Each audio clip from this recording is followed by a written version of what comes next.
Hafide, I'm Nick Delgado. Welcome to another round of the interview Decision 2024. Definitely picking up in the delegate race, no doubt. And joining us is a man no stranger to the cameras or to the office as well.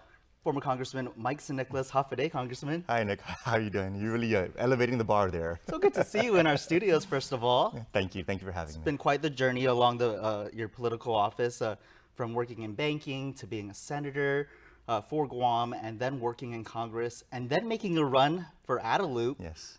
We all know how that turned out, but here you are again, returning to serve the people. Yes. Tell me about what it took you to get that decision going and then just run for office. Well, it always starts out the same way, where I have a conversation with my wife and sit the kids down and we talk about Guam a lot. Mm-hmm. We talk about what our people are going through, the struggles that the community is facing, what needs to happen in order for things to get better. I mean, we talk about these things on just even on an idea basis. It's not even about an elected office basis.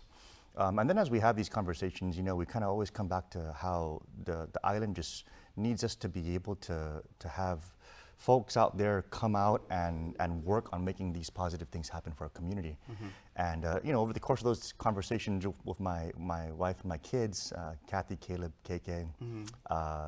I said I want to give it another chance. I want to see if Guam will be open to having me. And so yeah, they said, go for it, Dad.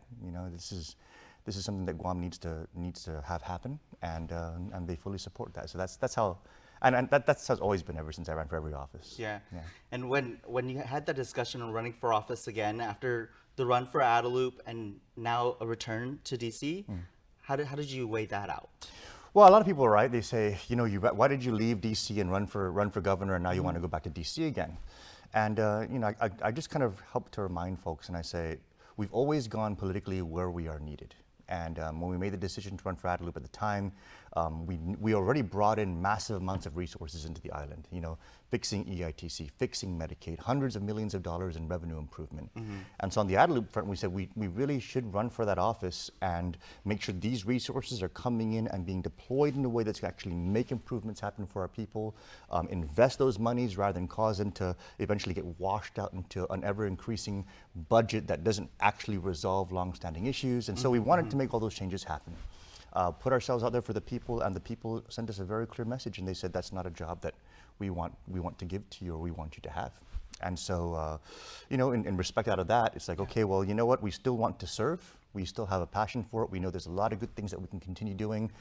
The people did give us an opportunity to serve them in Congress, and we would like to ask them for that opportunity to serve again. Yeah, what would you say made you maintain the goal on being an elected official with what you did in the legislature and then in Congress? What do you think stuck for you that was your true calling?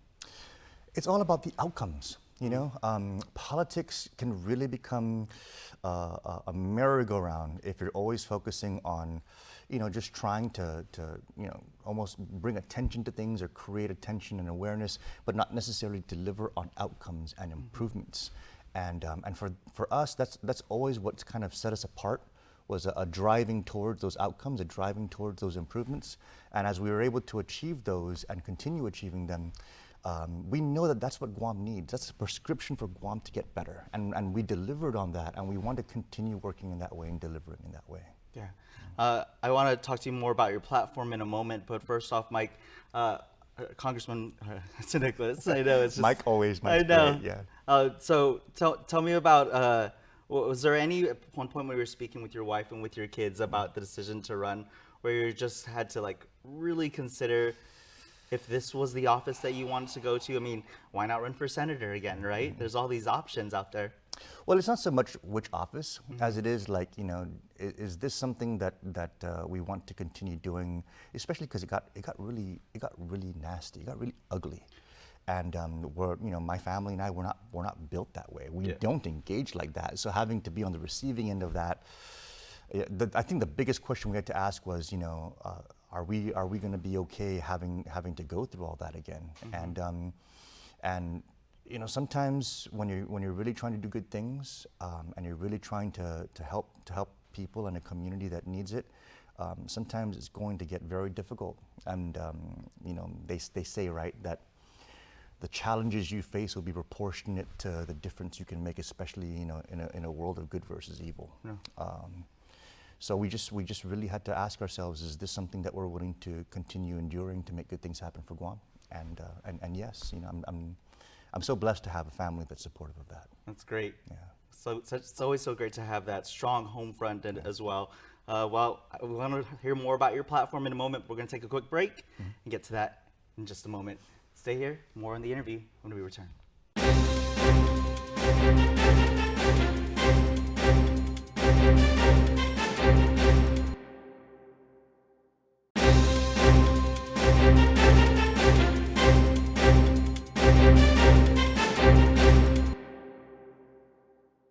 Welcome back to the interview. Joining us in studio for the Democratic ticket on the Guam delegate race is former Congressman Mike San Nicolas. Hafaday.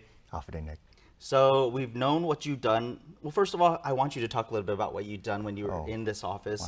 Wow. But first, what is your platform this time around? Well, the platform, I think, in a general sense, is just to bring the office back into a place where it's outcome driven. I think that is the key that we need to have in all of our political offices is more than just, party, and more than just even talking about issues, is delivering on outcomes, actually making things happen, not just talking about them.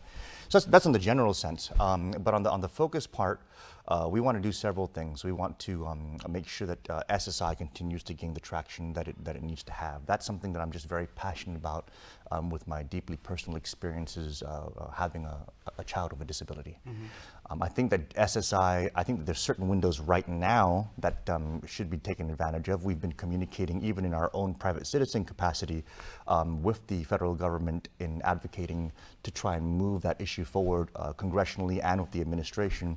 But I believe that we can do even more within the office if we were able to just articulate it and put it into the right places and take advantage of the right moving parts. So there's that, of course. Another one is our cost of living here on Guam is absolutely an issue that we need to address. One of the biggest challenges that our people are facing is the constant rising cost of housing. Being able to buy your own home now is almost out of reach entirely for people who want to live here, especially working class families. And then as housing begins to become less available, rents continue to go up because the demand shifts from, okay, I can't buy, okay, I need to rent, but there's only so many units there. So we really need to increase the available supply of housing and do what we can to bring down the cost of that supply when it does become available. And there's two ways that we can do that, and both of them have to do with us getting back into the Financial Services Committee. I've spoken to my colleagues out there. They're more than willing to bring us back onto that exclusive committee when we get into Congress, if the people give us that opportunity. But in that committee is oversight over monetary policy, which affects interest rates. And interest rates are what really determine what we pay in our mortgages.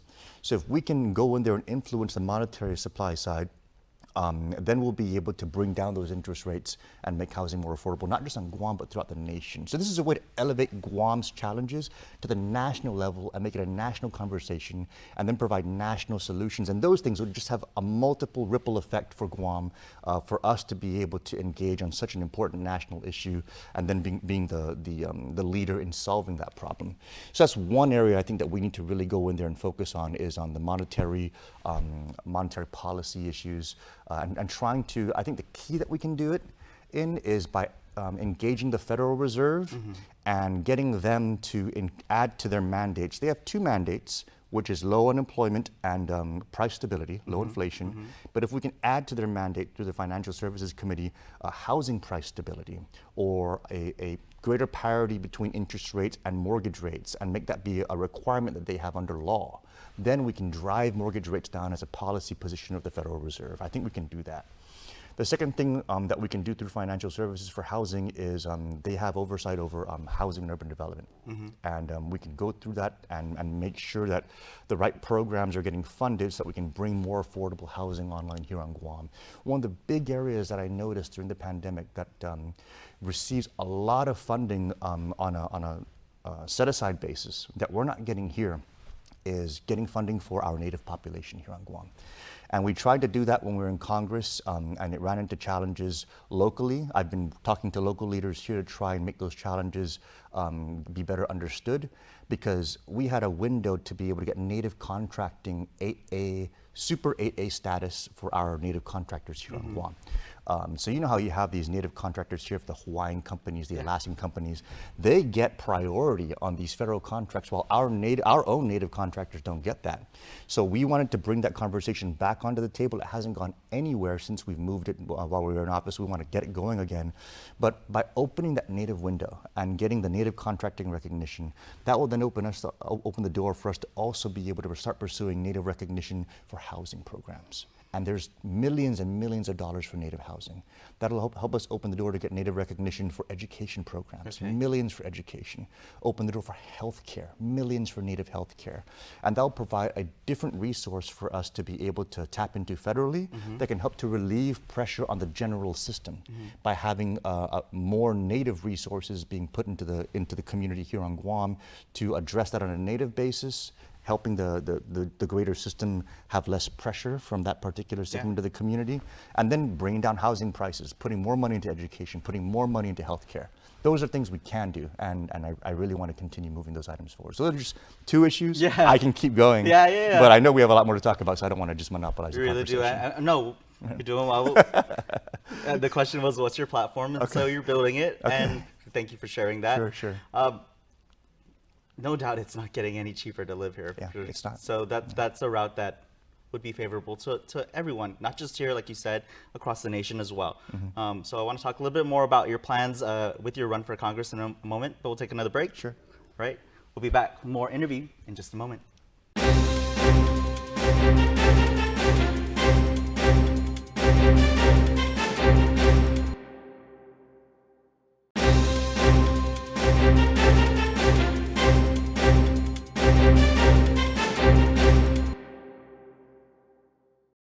Welcome back to the interview. Joining me again is former Congressman Mike San Nicolas, running for Guam delegate under the Democratic ticket. How day, Mike? Hi, Nick. Good to be here. Thank you. And so before we went to the break earlier, you did discuss about the high cost of living here in Guam, how that, if should you get back into that position as the Guam's delegate, that's going to be one of your priorities. But talk to me a little bit about those discussions that you might have had when you were in that office. Right. So there's several initiatives that we moved forward, and we actually got funding to really help to bring more solutions to the cost of living table. And of course, one of the ones that everyone experiences on a daily basis is food prices. You know, being able to get access to healthy, nutritious foods, and the cost of being able to do that. We did two things that were very, very meaningful to not only bringing more healthy food options to our people, but to also kind of grow those kind of industries here on Guam. The first was we got critical funding for the New Guam Fishermen's Co-op. We brought in a $4 million appropriation for that to get that facility built and to help bring those resources online. And the second thing we did the following year after that was for our Guam Livestock Co-op. We brought $4 million in to get something like that built for Guam. You know, both things would go a long way towards alleviating the pressure for sustainable food sources here, for our people to be able to, of course, engage in those industries. And then, man, you know, we're all fish, meat. I mean, those are staples of a healthy diet. Yeah. But those are also the most expensive parts on the plate. You know, the grains are the cheapest, vegetables, I mean, they can be quite pricey here too. But, you know, hands down, our meats, our fish, it can get really pricey. So creating the local channels for those things to be able to be brought to our tables would very much bring those prices down. So we brought the resources in to invest in that, but what's not happening, and this is not just a problem on that issue, but it's a problem on many other local issues, is, you know, the office today has become mute. We were very vocal. We were very much out there advocating for the use of resources. Where are these monies? How are they being deployed? What's the timelines? Helping to kind of keep the spotlight locally so that it's not just a matter of doing things federally and, oh, you know, whatever happens, happens, but actually coming back home and saying, hey, what's going on? Yeah. Because, you know, if you're really going to follow through on the public service, you know, side of the equation, you're gonna make sure that it's happening. And so there's been no follow through. You know, we have all these federal resources, whether it's ARP, whether it's money going into education. There's no follow through anymore today saying, hey, where are these resources? Are they being deployed? Is the money going to expire? Do we lose it or when? None of that's happening. And so we've brought that money in for the livestock co-op. We've brought that money in for the fishermen's co-op. Nothing's happening, and no one's speaking up about it federally. You know, again, the office has gone mute. So we need to get a candidate and a public servant in there who's, you know, going to be less interested in the photo ops and more interested in just doing the public service side of the job, which is bringing these issues up and saying what's going on, because things aren't getting any cheaper here. Our people's lives are struggling because of the cost of living. There's solutions that have already passed. Where are those solutions materializing, and how much longer do we have to wait for it? Okay. Yeah. Well, thanks for the walk down memory lane too, as well, for some of the progress that you did. But I do want to also address an elephant that's always going to be in the room whenever people bring you your history, of course, in the office. Things, as you said in your words, got pretty nasty. An investigation that was conducted, you had to lawyer up, while you still had to conduct business of the office for the people. What do you want to say to that? Well, I was asked this on another show, and my first and foremost response is time is the greatest exonerator. You know, here we are today, and those issues have come and gone, and it was as you I think kind of alluded to, I think more of an effort to try and distract us from being effective. You know, there's always going to be political interests out there trying to keep you from being effective. And that's, I mean, it's self-evident in the fact that we had all of that to go through, nothing materialized from it, and then here we are today, and there's none of that. There's none of that distraction nonsense originating from political detractors trying to derail the current guy sitting in there. You know, and really, if you're really going to evaluate what's been going on with the current office, there are some very, very specific things that have occurred that if you really wanted to go out there and file complaints against them, you could. You know, we don't do that because that's just not how we operate. But there's an absence of that today.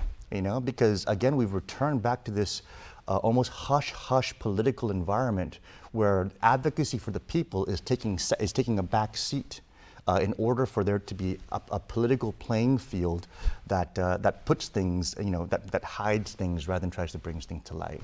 But on our end, you know, we've been vetted. You know, we've gone through so many investigations, and there's been absolutely no charges filed. Nothing's materialized on that end, and it's not because there's a lack of any willingness for something like that to take place. You know, you take a look at the Congress today, and you have a certain member, George Santos, who he was charged. Within 9 months, he was removed from office. And when there's something there, they absolutely take the necessary steps to be able to have the due process run its full course. We've just gone through a lot of political dirt that if it comes up again in this election, you know, I told my family, I said, it's just obviously, if that happens, it's more of the same. But it's also more of the same for the same reasons. And it's trying to distract, it's trying to derail. And if we're really in this for the people of Guam, and if public service is truly the purpose for why we're doing this, then we will take whatever comes, and we will stay as focused and make good things happen for our island. Okay, want to hear more about those good things to come with your run now as Guam's next delegate under the Democratic ticket. We'll take another break. We'll be back in a moment.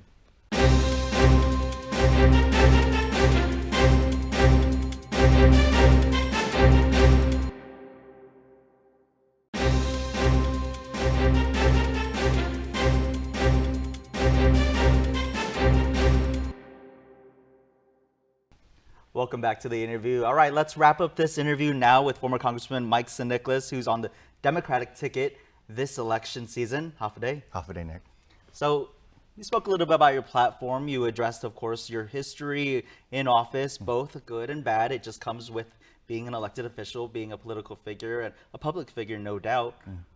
What else would you like to talk about now that the campaign trail is officially underway?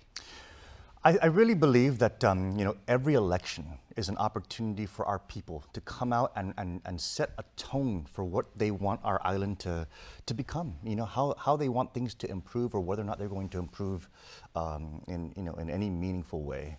And so as we go into this election season, I wanted to reach out to the community and ask that we look at every single office. Of course, please consider our candidacy for the delegate office, but all these other offices, mayor, senator, even the public auditor. I think BJ is not going to have much of a challenge, but every one of these offices are opportunities for our people to speak with their vote and to really underscore what is important in public service for them. And we need to evaluate all these choices we make, and they really need to graduate from being about party, and then they need to graduate from being about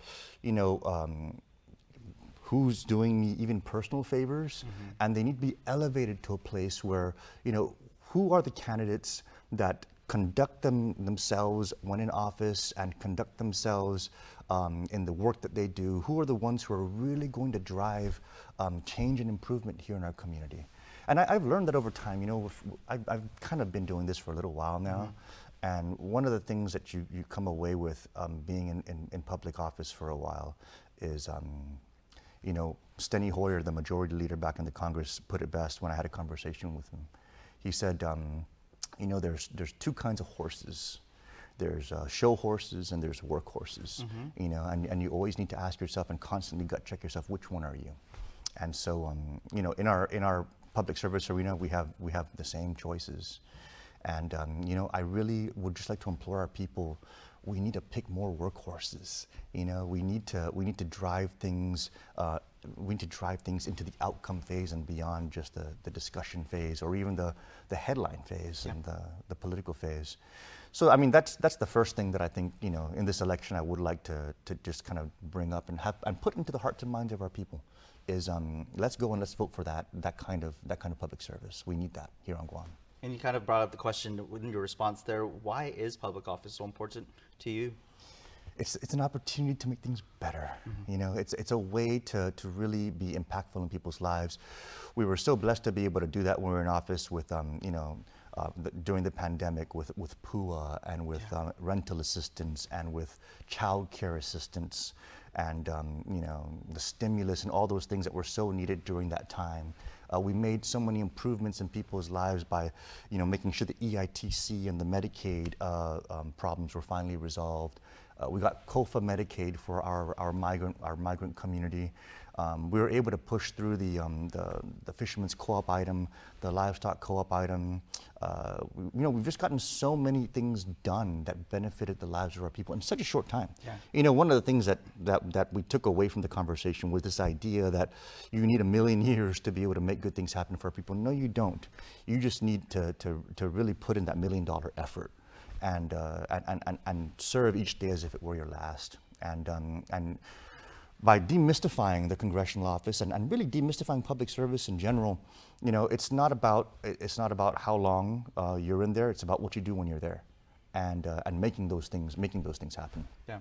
And that's just something that we've been through, and it's something that we're hoping the people of Guam will give us another opportunity to serve and produce. Make that be a staple of public service here in Guam. Be that workhorse. Be that workhorse. All right. Yeah. Well, former Congressman, thank you so much for your time. I want to have you look into your camera here real quick and just go ahead and address the voters. We've had quite a journey together. You've given me such an honor to be your senator, such an honor to be your congressman, even such an honor to be your candidate for governor. My family are humbly asking for the opportunity to continue in this legacy of public service. We truly believe that the island and our people just have so much more to look forward to. And if we just keep on being resilient and unrelenting in trying to build that future and trying to make that vision a reality, we can do it. We can do it as a congressman. We can do it as a public servant, engaging with all of the other elected officials that you put into office.